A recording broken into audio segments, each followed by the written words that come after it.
ఏటవాలుగా ఒక పక్కన రంపం పెట్టున్న చాటకి పాము వెళ్ళిందట. రంపానికి పళ్ళు ఉంటాయి కదా, ఆ పళ్ళు పామునే గాయపరిచాయి. ఏంటి ఈ రంపం నన్నే గాయపరుస్తుంది, ఆ రంపం మీదుగా ఏటవాలుగా దిగిందంట పాము.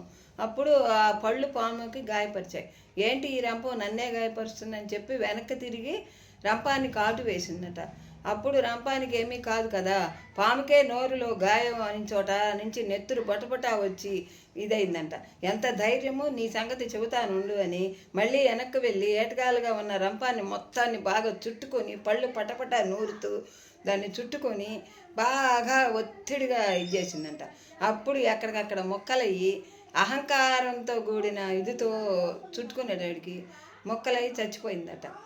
అట్లాగే మనుషులు కూడా అంత అహంకారంగా పనికిరాదనమాట. ఏదైనా మనమే పతనం చేసుకుంటాం పాములాగా. మనం కూడా అందరితో మంచిగా ఉంటూ మనం కూడా నలుగురితో సమానమైన వాళ్ళమే. మనమేమి ప్రత్యేకంగా పుట్టలేదు, అందరితో నలుగురితో సమానంగానే పుట్టాం. మనం కూడా అందరితో బాగుందాం, అలా ఉండాలి. కానీ నేను గొప్ప, నేను స్పెషలు అని అనుకుంటే ఆ అహంకారం అనేదే మనిషిని దెబ్బతీస్తుంది అనమాట. ఎంత దెబ్బతీసింది ఇప్పుడు చూసావు కదా. అంత అహంకారంతో అంతా నేనే స్పెషల్ అని అంత పట్టుదలగా ఉంటే ఆ పాములాగే అవుతుంది మన జీవితం కూడా.